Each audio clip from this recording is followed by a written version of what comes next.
So I would like to believe, I would really like to believe that drawing people's attention to the horror in Gaza, the absolute horror in Gaza of what's happening to ordinary people, could convince the leadership in my community, in the Jewish community, and most American politicians to oppose this war. But the harsh reality is that for many of the most powerful people inside the American Jewish community, and for many in American politics as well, there's only one metric that matters. And that metric is the safety of Israeli Jews.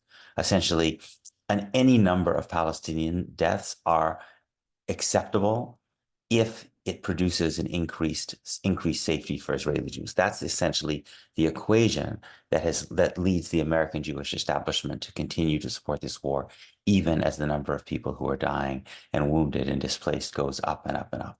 So I want to accept that framework for the purpose of this video. It's not my view, but I want to argue in those terms because, frankly, I think those are the only terms that for many people who matter will reach them. And the argument that I want to make is that this war will make Israel less safe, not more safe, but less safe. And I want to start with a massive concession. I want to imagine that Israel in this war can destroy Hamas. Now, by the way, US officials say that's not possible. Palestinian commentators say it's not possible. Even some Israeli officials are saying it's not possible within their lifetime. But I want to grant this for the sake of argument. I want to grant that Israel can destroy Hamas, can eradicate it. And still, I want to argue that Israel is going to end this war less safe than it began.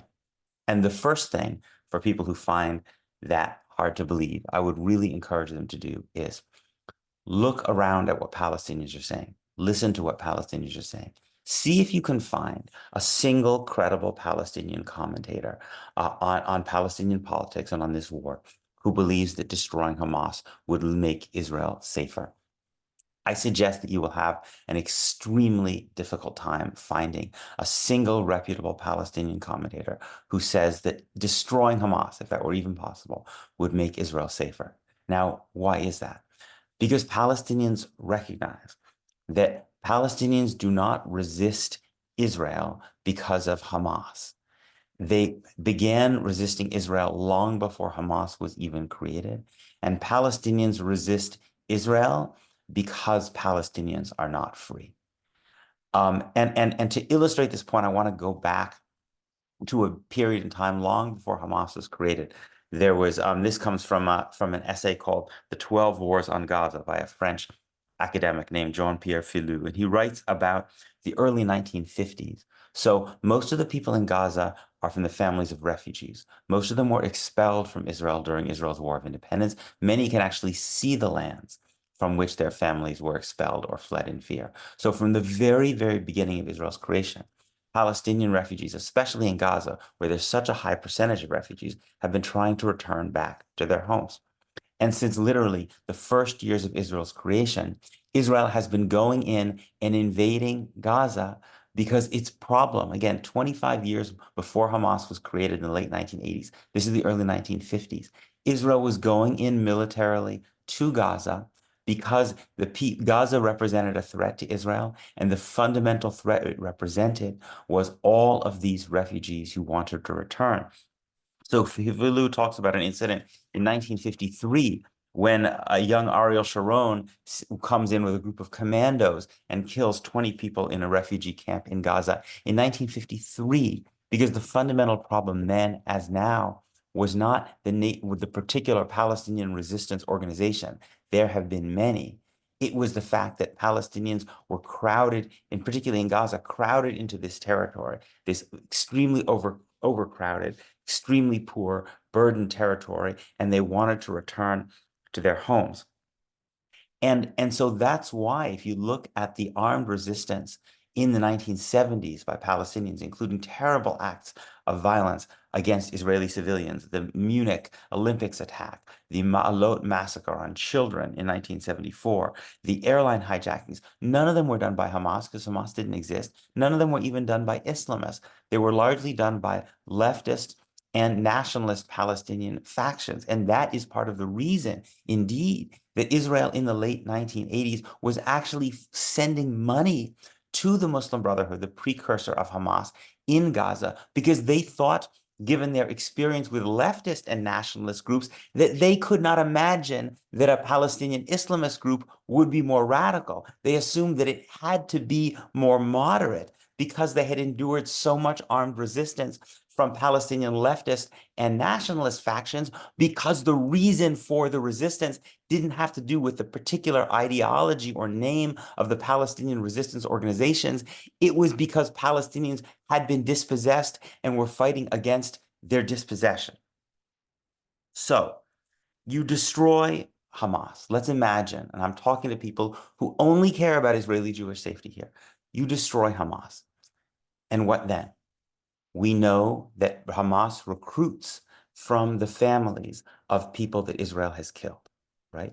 So some future Palestinian group, give it whatever name you want, think about whatever ideological predisposition it might have, it will almost certainly do the same thing. And think about how many potential recruits there are now. Not only do you have a population of people who are of refugees who have been seeking to return to their homes since 1948, but now who have been repeatedly traumatized by Israeli attacks over the years. But now you have a population, 90% of whose homes have been destroyed. Every single person in Gaza will know, have family or close friends who have been killed in this war. What do you people will see their homes, their entire neighborhoods destroyed. Just imagine, again, I'm talking to only you people who care about Israeli Jewish safety. What do you think about the desire for revenge that will produce among Palestinians? You don't think that Palestinians will create another organization based on trying to fight back, indeed using violence, given the extreme, unimaginable violence that Palestinians have now suffered? Netanyahu says he wants to de-radicalize Gaza. I mean, it's absolutely a sick joke to think that what you're going to get out of this horror is de-radicalization. Now, maybe it would be possible to imagine that if Palestinians could be convinced that giving up armed resistance, indeed working with Israel to prevent armed resistance, could bring them closer to freedom, maybe not full refugee return, but at least human right, their own state, self-determination, human rights, the right to govern their own lives. If Palestinians believe that, perhaps even given this horror, you might be able to imagine that Palestinians would say, you know what, armed resistance is not the way to go. But here's the problem, that we've run this experiment. We've seen this movie in the West Bank. Mahmoud Abbas and the Palestinian Authority have been doing exactly that. They've been cooperating with Israel, collaborating with Israel to prevent armed resistance from the West Bank for almost 20 years. And you know what? They've been pretty darn successful at it. And what have Palestinians seen that they have gotten out of that cooperation, that collaboration, that eschewing of armed resistance? More and more settlement growth that's forced them into smaller and smaller little ghettos in the West Bank, little cantons with Israel controlling all the territory in between, and more settler violence, right? It's very, very hard pressed to find any Palestinian who believes that strategy would work, right? Especially given what the Israeli government is now saying about what they want to do after this war, right? They're not offering anywhere. They're not saying that if Palestinians did absolutely everything right, they might move towards statehood, right? In fact, Benjamin Netanyahu in Israel for more than 15 years now have had a government that is explicitly opposed to Palestinian statehood. And now the Israeli government is saying it wants to actually create a buffer zone that makes the Gaza Strip smaller, that crowds people in Gaza into smaller and smaller territories, probably an even harsher blockade that will make any prospect of genuine reconstruction out of this absolute catastrophe impossible, right? So given these, and of course, Israel's also just announced another big new increase in settlement growth in the West Bank. Given these circumstances, why would any reasonable person believe that what comes after Hamas, if there is an after Hamas, would be more moderate, would be less likely to use armed resistance against Palestinians? If you think of Palestinians as normal people who want their freedom, and who when they see their family members killed, many of them are going to be inclined to want to take revenge. Nothing about what we see would lead to the likelihood of a more moderate group post-Hamas. And I want to end by quoting Heba Goayed, who's a sociology professor at CUNY, who I thought made this statement very effectively. She said, quote, "Palestine is as diverse as its Palestinian resistance.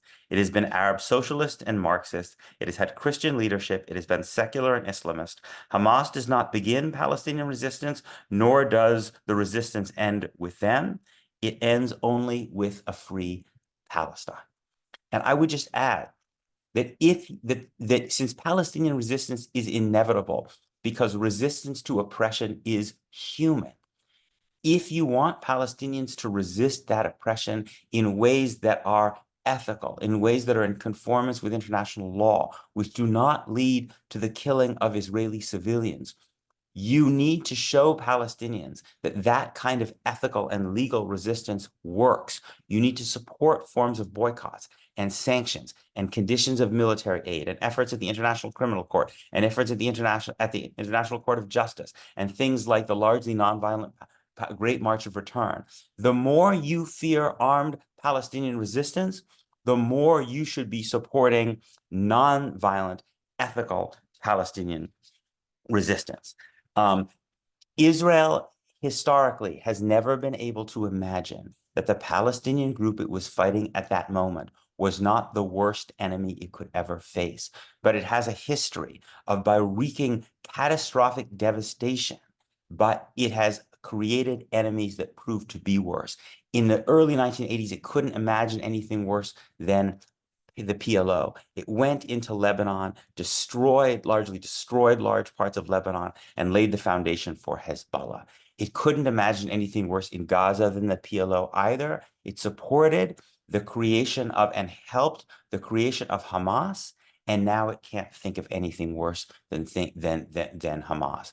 But you know what? You want to know what frightens me? And I'm speaking here to those people who only care about Israeli Jewish lives. You know what frightens me more than Hamas? And Hamas frightens me. As someone who cares passionately about Israeli Jewish life, Hamas certainly frightens me. What frightens me more is what comes after Hamas, given the unimaginable violence and destruction that Israel has now committed in Gaza.